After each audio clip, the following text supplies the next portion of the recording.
Olá, boa tarde. Tem amanhã início em Fátima as Jornadas da Comunicação Social, este ano dedicadas ao tema Comunicar no Ambiente Digital.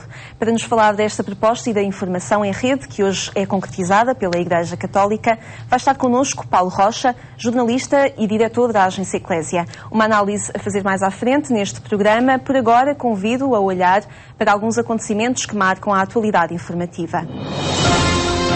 O ano catequético teve início na Diocese do Porto com objetivos de maior dinamismo e maior relação com os pais no centro das prioridades. Dom Pio Alves pediu catequistas sem teorias e com palavras de vida.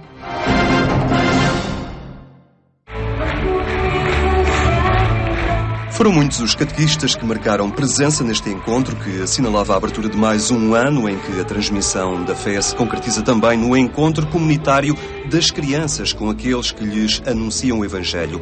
E o contacto dos mais novos com o Evangelho não se resume apenas aos novos conteúdos e metodologias.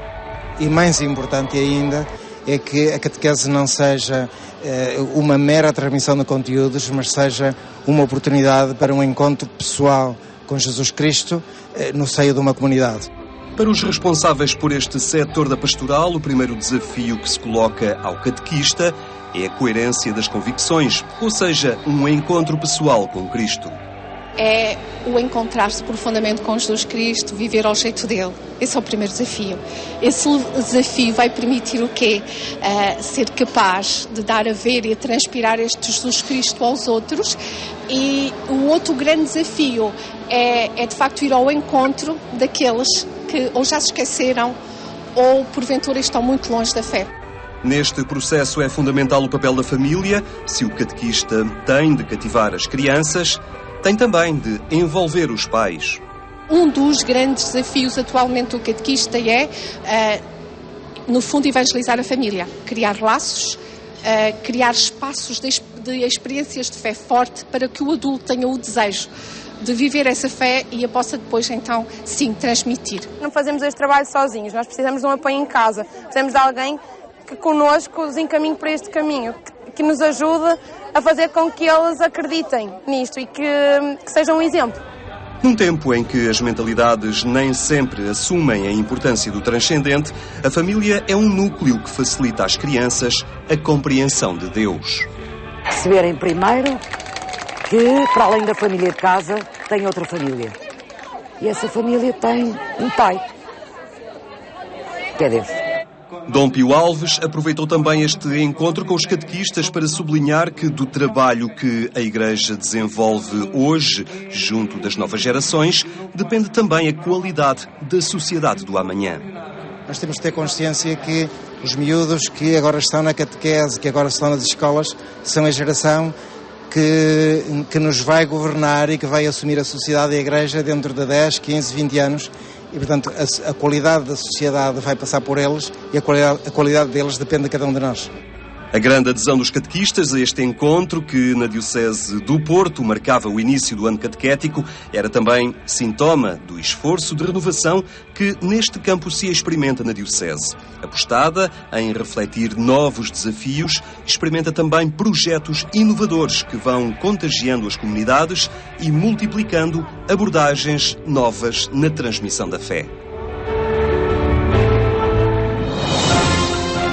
Identidade Cristã e Projeto Educativo das Instituições Sociais da Igreja é o livro de Isabel Martins, que lança o debate sobre o agir cotidiano e a identidade cristã das instituições.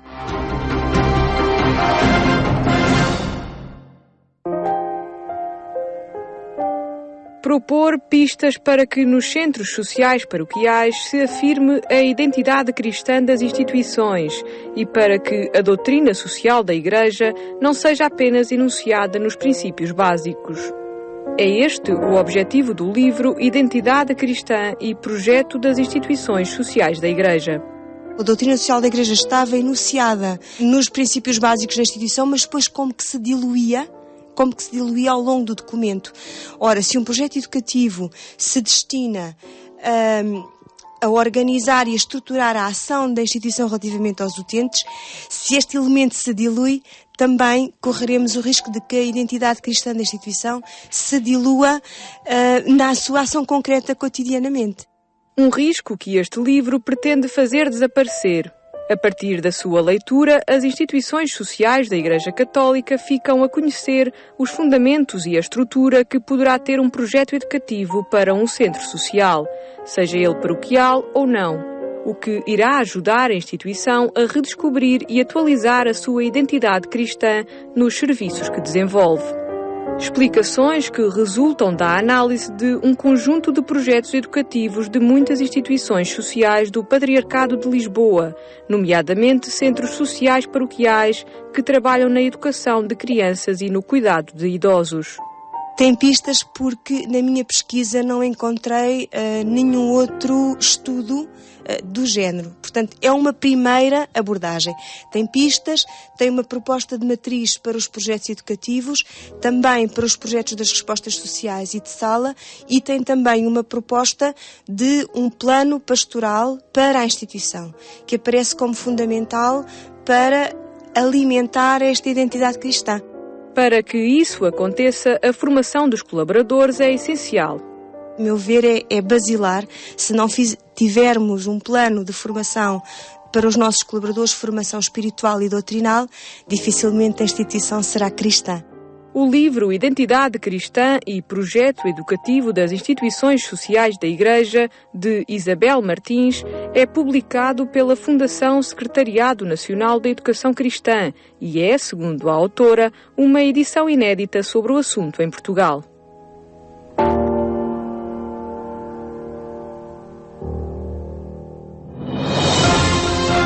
Decorre na Universidade Católica a Semana Cultural.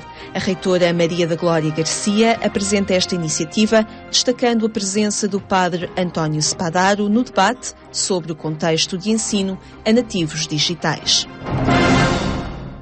O nativo digital é realmente uma expressão muito feliz para a nova geração que está a entrar nas universidades.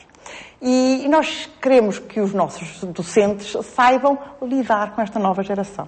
Esta geração é diferente da nossa geração. Portanto, não está aqui nenhuma qualificação melhor, pior, por favor, é diferente. Nós queremos perceber essa diferença. E, portanto, esta Semana Cultural nasceu com este objetivo de ir ao encontro dos docentes, pô-los a pensar sobre a sua missão de passagem de mensagens culturais aos alunos, mas para fazer essa transmissão de mensagem cultural era preciso perceber o interlocutor. E então realmente pedimos ao professor Spadaro que viesse ajudar-nos a pensar quem é realmente esta nova geração e como é que nós podemos atraí-los, como é que eles se sentem atraídos também por nós, quer dizer, criar realmente empatia entre a geração do docente e a geração realmente do discente e do estudante que nos procura. A Arquidiocese de Évora inicia o novo ano pastoral com 2 objetivos: promover iniciativas de nova evangelização e fomentar atitudes de partilha.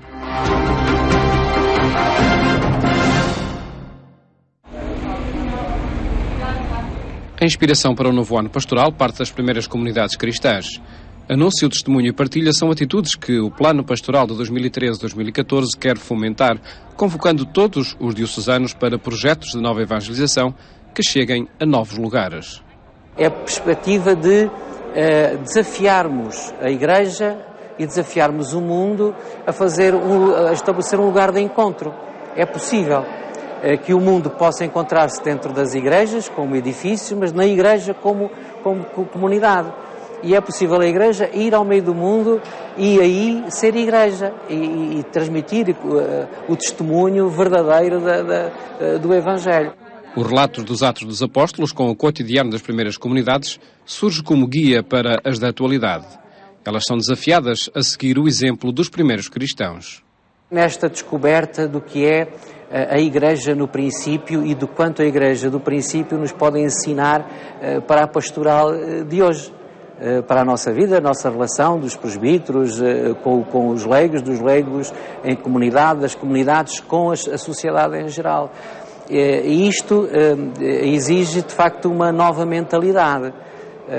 Todos precisamos de mudar um bocadinho a nossa maneira de ver, de pensar, de sentir, de analisar e avaliar as circunstâncias da Igreja e do mundo. Ao reler esse livro, ao rever-nos a nós próprios também nessas comunidades, não estamos apenas a fazer uma reconstituição histórica, mas estamos a aprender com os primeiros cristãos a força da fé, o dinamismo que o Espírito incutiu nessas primeiras comunidades e que nós queremos que no tempo atual seja o verdadeiro interveniente e o verdadeiro ator na comunidade. No âmbito do Ano da Fé, o novo ano pastoral desafia também os cristãos a serem apóstolos, a assumirem a condição de missionários nas circunstâncias de todos os dias.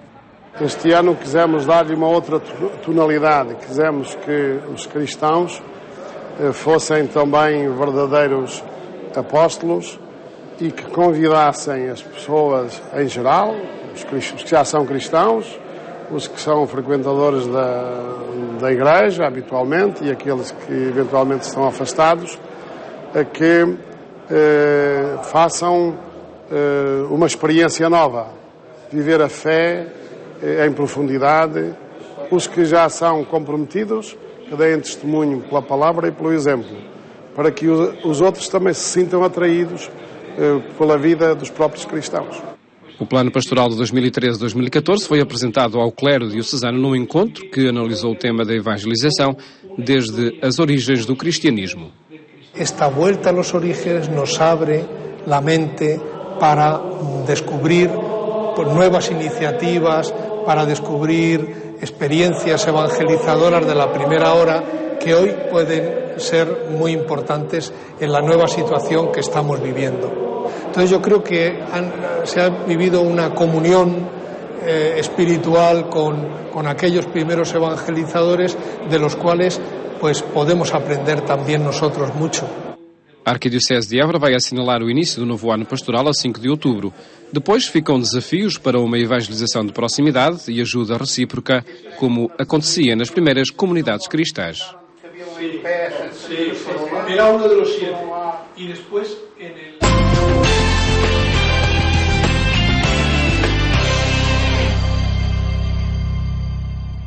A atualidade da informação religiosa pode também ser acompanhada no portal de informação agência.eclésia.pt. Falamos agora com o diretor da Agência Eclésia, Paulo Rocha, que hoje troca de cadeira para nos apresentar estas jornadas da comunicação social. Paulo Rocha, obrigada por estares desse lado. Comunicar no ambiente digital é a reflexão proposta para estas jornadas, que amanhã têm início em Fátima. Trata-se de refletir sobre aquilo que a Igreja já vai fazendo neste ambiente digital ou propor novos caminhos? Trata-se de refletir e propor novos caminhos, sobretudo porque este âmbito das comunicações sociais está sempre em desenvolvimento, não só tecnológico, mas os desafios são constantes. E até essa troca de cadeiras que referias também mostra que nós temos de pensar sobre aquilo que vamos fazendo todos os dias para o fazermos melhor, para irmos mais ao encontro das pessoas a quem queremos chegar com as nossas mensagens, para nos atualizarmos. De facto, isto é um ambiente que está em constantes transformações e a reflexão é sempre oportuna. Que fazemos internamente, a cada passo, mas que queremos propor também àqueles que constituem esta rede física, no caso de muitas dioceses, de muitos grupos, de muitas pessoas individualmente, que apostam na comunicação, que partilham o seu perfil digital católico nas várias redes sociais. A Igreja está preparada para viver neste ambiente digital, tal como o Papa Emérito Bento XVI escreveu na mensagem? Eu acho que sim, que está preparada e, contrariamente àquilo que por vezes se pode afirmar, eu acho que a Igreja vai mostrando que está muitas vezes na vanguarda da utilização das novas tecnologias e da comunicação no ambiente digital. Isso acontece muito a partir do Vaticano, onde acho que, e se formos comparar com outras organizações, sejam elas de que tipo forem, a Igreja Católica vai inaugurando muitas formas novas de comunicação, Vejamos, por exemplo, os tweets do Papa, o alcance que têm. Portanto, acho que a Igreja aí está na vanguarda e sobretudo, desafia depois quem está noutros ambientes, noutras realidades nacionais ou diocesanas, a seguir esse caminho.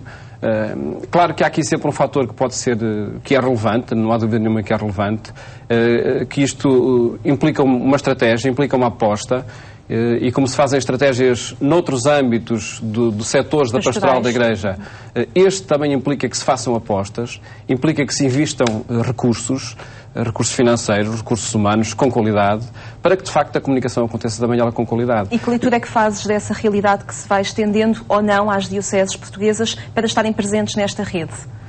Eu acho que vai-se estendendo, é mesmo essa a palavra, vai-se estendendo. Acho que somos muito desafiados pela forma como o Vaticano comunica, pela forma profissional, pelos recursos técnicos adequados para fazer essa comunicação.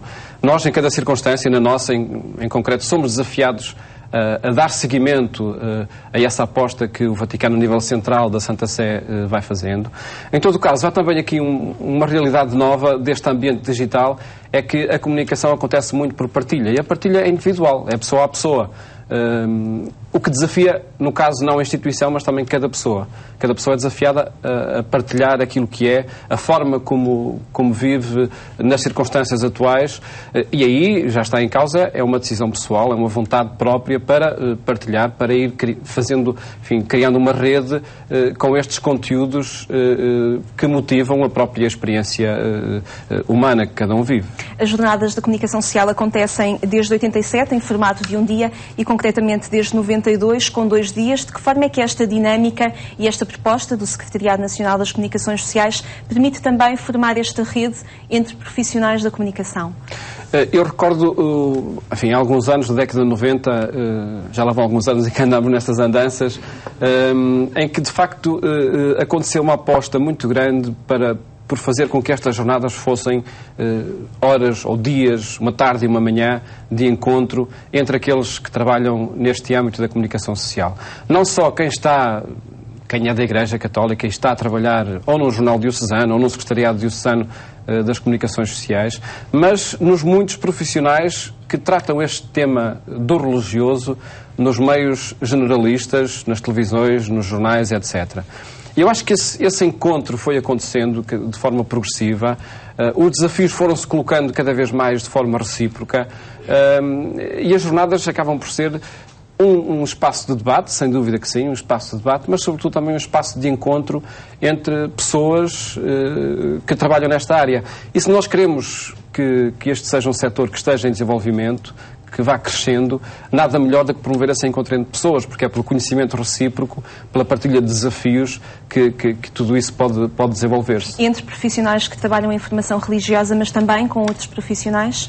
Sim, isto são umas jornadas abertas e, sobretudo, para quem faz intervenções, para quem faz conferências, tentamos que em cada ano existam, enfim, contributos inesperados, por vezes até de alguns conferencistas que à partida não estariam, enfim, nós podemos, vem cá fazer o quê, não é? Mas acreditamos, e têm sido sempre, contributos interpeladores para o nosso trabalho.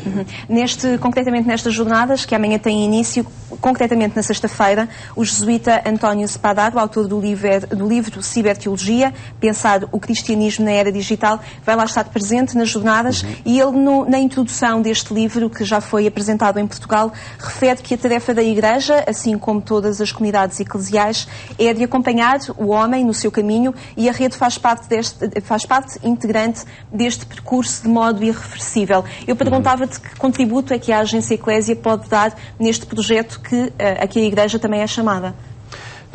Eu acho que, publicando notícias daquilo que a Igreja Católica em Portugal e no mundo vai fazendo, estamos a ajudar para esse contributo.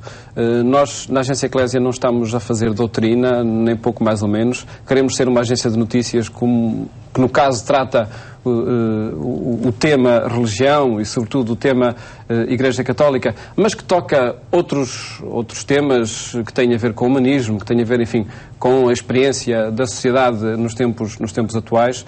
E na medida em que nós vamos partilhando aquilo que acontece, aquilo que se vai fazendo, acreditamos que estamos a ajudar para que esse encontro, para que essa rede real entre as pessoas seja cada vez mais, enfim, uma realidade. Estas notícias que a Agência Eclésia vai publicando passam cada vez mais também pelas redes sociais? Sem dúvida que sim. E esse é um desafio que nós enfrentamos todos os dias. Internamente vamos falando que é importante escrever bem as notícias e escrever muitas notícias, mas é também importante distribuí-las, colocá-las nas várias redes sociais e de acordo com a metodologia dessas redes sociais. É por isso uma aposta que vamos tentando fazer. Temos, creio eu, o privilégio que temos de potenciar ainda mais e desenvolver, que é de ter conteúdos nas várias plataformas, em vídeo, em áudio e em texto. Temos que os interligar cada vez mais, temos que os relacionar nas várias redes sociais para que possamos estar presentes, de facto, nessa grande rede. Dizias há pouco que as Jornadas Nacionais da Comunicação Social são abertas a toda a gente, as pessoas estão há ainda a possibilidade das pessoas se inscreverem e participarem? Há sempre a oportunidade das pessoas se inscreverem e aparecerem no decorrer dos trabalhos destas jornadas que começam amanhã às 2h30. Na tarde de quinta-feira há 2 grandes debates, um em torno das consequências deste ambiente digital no exercício do jornalismo e outro debate sobre as consequências e os desafios que o ambiente digital coloca à Igreja Católica, mais ao seu agir pastoral.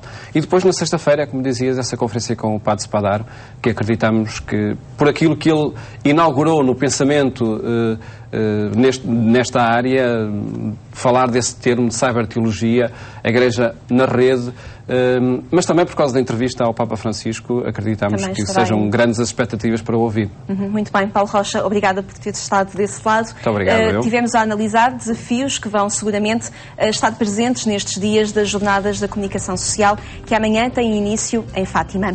Obrigada por ter estado desse lado, tenha um bom fim de tarde. Até amanhã, se Deus quiser.